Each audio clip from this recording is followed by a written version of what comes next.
Readings from a water storage tank have rocketed 6,500 times higher in 2 days. A powerful typhoon swept through Japan earlier this week, causing toxic water to be released into a drainage ditch leading to the Pacific Ocean. It's compounded what's been a worsening situation at the plant in recent months, as Irina Galushko explains. 2.5 years to admit the painful truth. Japan needs help. We are wide open to receive the most advanced knowledge from overseas to contain the problem. My country needs your knowledge and expertise. The past few months have been marked by growing problems at Fukushima. Several workers have been exposed to radiation, the levels of which are reportedly at their highest since the accident in 2011. And on top of that, there's the issue of leakage. This is the reactor. Inside it is the reactor core, the actual nuclear part of the plant.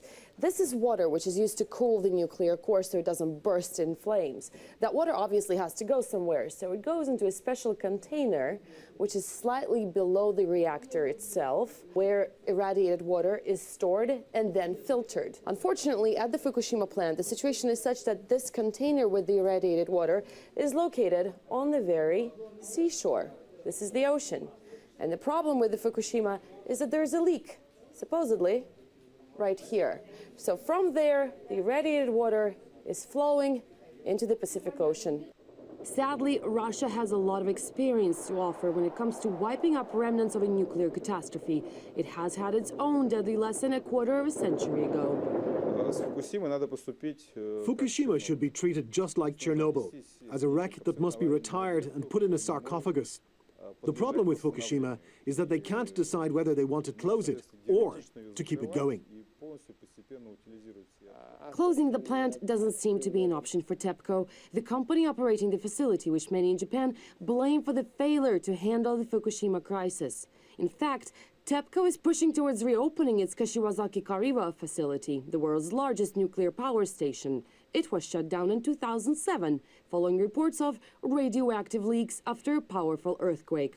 But the power giant seems undeterred by the prospect of having two malfunctioning nuclear power stations on its hands, maybe hoping an international effort would solve both problems at the same time.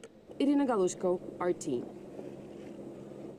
Fukushima's troubles turn back, of course, to the earthquake and tsunami that ravaged Japan in March of 2011.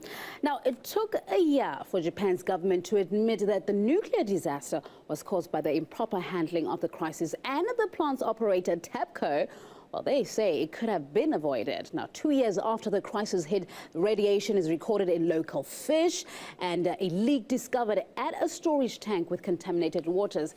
And when TEPCO finally admits that there is leaking toxic water, it also revealed that up to 300 tons of that radioactive leak was also found in water flowing into the ocean. Now, Robert Jacobs, who's an associate professor at Hiroshima Peace University, says there's no immediate solution for the crisis. Nobody really knows how to solve the problems at Fukushima. There is nobody who has solutions to these. The problems at Fukushima are unprecedented.